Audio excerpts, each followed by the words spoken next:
ഈ തെരഞ്ഞെടുപ്പിൽ ഒരുപാട് മണ്ഡലങ്ങളിൽ ആവേശകരമായ മത്സരമുണ്ട് എന്നാണ് പറയുന്നത്. ക്ലോസ് കോൺടെസ്റ്റ് ഉണ്ട്, പ്രമുഖന്മാർ തമ്മിൽ ഏറ്റുമുട്ടുന്നുണ്ട്, മന്ത്രിമാർ അതുപോലെയുള്ള ആളുകൾ. ഇപ്പം മുഖ്യമന്ത്രിയോ പ്രതിപക്ഷ നേതാവോ ഒന്നും അങ്ങനെ വരുന്ന കൂട്ടത്തിലല്ല. പല മന്ത്രിമാരുടെയും മണ്ഡലങ്ങൾ വലിയ ടൈറ്റാണ്, വലിയ വെല്ലുവിളികൾ എതിരാളികൾ ഉയർത്തിയിട്ടുണ്ട് എന്നൊക്കെയാണ് ഇതുവരെയുള്ളത്. അതിൽ പല മണ്ഡലങ്ങൾ വടക്കുനിന്നും തെക്കും ഒക്കെ ഉണ്ട്.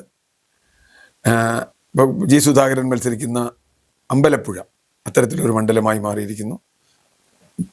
പേരാവൂര് അങ്ങനെ ഒരു മണ്ഡലമാണ് എന്നാണ് പറയുന്നത്.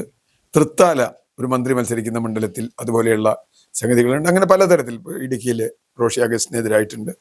അപ്പോൾ അത്തരത്തിൽ വലിയ ടൈറ്റായിട്ടുള്ള മത്സരങ്ങൾ പല മണ്ഡലങ്ങളിലും നടക്കുന്നു. അതിലൊക്കെ ടൈറ്റോ അല്ലെങ്കിൽ രസകരമായ ഒരു മത്സരം നടക്കുന്ന ഒരു മണ്ഡലമാണ് പത്തനാപുരം. പത്തനാപുരത്ത് മത്സരിക്കുന്നത് കഴിഞ്ഞ തവണ ഏറ്റുമുട്ടിയവർ തന്നെയാണ്. മന്ത്രി കെ ഗണേഷ് കുമാർ ട്രാൻസ്പോർട്ട് മന്ത്രിയാണ്. അദ്ദേഹത്തിനെതിരായി ജ്യോതികുമാർ ചാമക്കാല എന്ന കോൺഗ്രസ് സ്ഥാനാർത്ഥിയും അവിടെ മത്സരിക്കുന്നു. BJPയുടെ ഒരു സ്ഥാനാർത്ഥിയുണ്ട്. ഇവർ തമ്മിലാണ് പ്രധാന മത്സരം. ഇതിൽ ഗണേഷ് കുമാറിന് എന്തെങ്കിലും ദോഷം വരുമോ? ഗണേഷ് കുമാർ വലിയ ഭൂരിപക്ഷത്തിലാണ് സാധാരണ ജയിച്ചു വരാറുള്ളത്. കഴിഞ്ഞ മണി നല്ല ഭൂരിപക്ഷത്തിൽ ജയിച്ച ആളാണ്.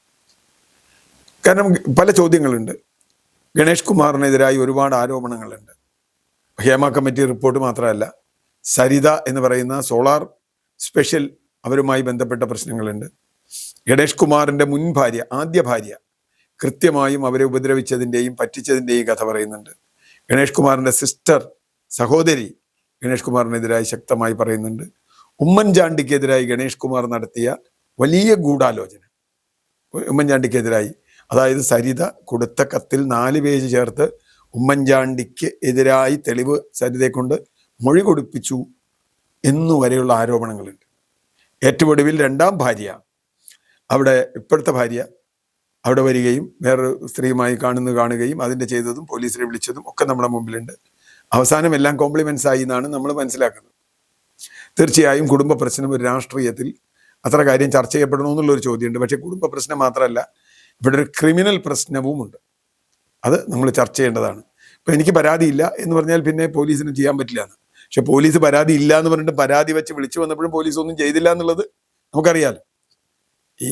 ഇവരുടെ ഭാര്യ ബിന്ദു അവിടെ വന്ന് ഞാൻ രക്ഷിക്കണം എന്ന് പോലീസിനെ വിളിച്ചു പറഞ്ഞപ്പോഴും പോലീസ് വായി നോക്കി എന്ന് പോയത്. അവരെ ഉപദ്രവിച്ചു. ഭാര്യ ഭർത്താവുള്ള പ്രശ്നമല്ല, അവരുടെ സ്റ്റാഫ് ഉപദ്രവിച്ചു എന്നൊക്കെയാണ് പരാതി. അതൊന്നും കുടുംബ പ്രശ്നമായിട്ട് വരില്ല, അതൊക്കെ ക്രിമിനൽ കേസാണ്, അതവിടെ നിൽക്കട്ടെ. അങ്ങനെ ഒരു സാഹചര്യത്തിൽ ഗണേഷ് കുമാറിന് എന്തെങ്കിലും മോശമുണ്ടോ? അതിന് ഗണേഷ് കുമാർ പറഞ്ഞ മറുപടി വളരെ രസമാണ്. പേഴ്സണൽ കാര്യമൊക്കെ നിങ്ങൾ എന്തിനാ നോക്കണേ, എനിക്ക് 5000 പ്രണയം ഉണ്ടെന്നാണ്. 5000 പല സ്ത്രീകളും പരാതിപ്പെട്ടിട്ടുണ്ട്. അവർ കോടതി പോയോ എന്നുള്ളതല്ല. പക്ഷെ രാഹുൽ മാങ്കൂട്ടത്തിൻ്റെ കാര്യത്തിൽ അങ്ങനെയല്ലല്ലോ പറഞ്ഞ്. രാഹുൽ മാങ്കൂട്ടത്തിന് പല പെണ്ണുങ്ങളുമായിട്ട് ബന്ധമുണ്ടെന്ന് പറഞ്ഞിട്ടല്ലേ രാഹുൽ മാങ്കൂട്ടത്തിനെ ഇവർ ഓടിച്ചത്. രാഹുൽ മാങ്കൂട്ടത്തിനെതിരെ പരാതി വന്നു, അത് വളരെ ശരിയാണ്. പെൺകുട്ടികൾ പരാതി ചെയ്ത് കൊടുത്തിട്ടുണ്ട്, അയാളെ ശിക്ഷിക്കണം, അയാൾ ചെയ്ത് തെറ്റിനെങ്കിലൊക്കെ ചെയ്യണം. പക്ഷേ ഗണേഷ് കുമാറിനെതിരെ ഈ മൊറാലിറ്റി അവിടെയാണ് പ്രശ്നം. ഗണേഷ് കുമാർ പറഞ്ഞത് വാസ്തവത്തിൽ സത്യമാണ്. 5000 സ്ത്രീകൾ ഞാനുമായിട്ട് പ്രേമമുണ്ടെങ്കിൽ എന്ത് ചെയ്യാൻ പറ്റും? ഞാൻ പ്രേമിക്കും, പ്രേമം എൻ്റെ ജന്മാവകാശമാണ്. പക്ഷേ ഒരു പൊതുപ്രവർത്തകൻ അങ്ങനെയാണോ ആവേണ്ടത് എന്ന ചോദ്യമുണ്ട്.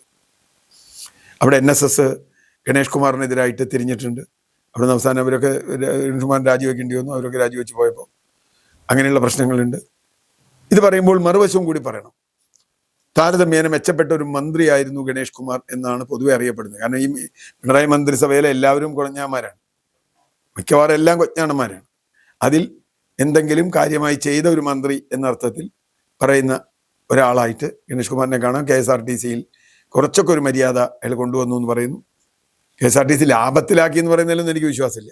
എങ്കിൽ പോലും ഒരു നോ ലോസ് നോ പ്രോഫിറ്റിലേക്ക്, റണ്ണിങ് ലോസ് ഇല്ലാതെ KSRTCയെ കൊണ്ടുവരാൻ കഴിഞ്ഞു. അത് അദ്ദേഹത്തിൻ്റെ മിടുക്ക് മാത്രമാണോ, വേറെ എന്തെങ്കിലും കാര്യങ്ങളുണ്ടോ എന്നറിയില്ല. അവിടെ ശമ്പളം കൊടുക്കുന്നതിൻ്റെയൊക്കെ പ്രശ്നങ്ങളുണ്ട്. 10 വർഷമായി ഒരു നിയമനം പോലും KSRTC നടന്നിട്ടില്ല. അപ്പോൾ റിട്ടയർ ചെയ്ത് പോയവരൊക്കെ എവിടെ പോയി എന്ന് വെച്ചാൽ നമുക്കറിയില്ല. അതിനൊക്കെ പകരം ഈ ദിവസവേതനക്കാരെ വെച്ച് ഒപ്പിച്ച് മാറുകയാണ്. അവർക്കൊന്നും ഒരിക്കലും സ്ഥിരം കൊടുക്കാനും പറ്റില്ല, PSC റാങ്ക് ലിസ്റ്റിൽ എടുത്തിട്ടില്ല. അപ്പം അങ്ങനെയുള്ള പ്രശ്നങ്ങളൊക്കെ ഉണ്ട്. പെൻഷൻ കിട്ടാത്തവരുടെ വിഷയമുണ്ട്. ഇതൊക്കെയാണെങ്കിലും അപ്പം ഇദ്ദേഹത്തിനെ കുറിച്ചുള്ള ഒരു പോസിറ്റീവ് ഇതാണ്. പിന്നെ നാട്ടിൽ അദ്ദേഹം വലിയ വികസനം നടത്തി എന്ന് പറഞ്ഞു, എനിക്കറിയില്ല, അത് നാട്ടുകാരാണ് തീരുമാനിക്കേണ്ടത്. അപ്പം ഇങ്ങനൊരു ഘട്ടത്തിലാണ് അവിടെ നിൽക്കുന്നത്. ജ്യോതികുമാർ ചാമക്കാലയുടെ അഡ്വാൻറ്റേജ്, കഴിഞ്ഞ 5 വർഷമായി, കഴിഞ്ഞ തവണ തോറ്റിട്ടും അദ്ദേഹം ആ മണ്ഡലത്തിൽ ഒരു ഷാഡോ MLA എന്ന രൂപത്തിലാണ് പ്രവർത്തിക്കുന്നത്.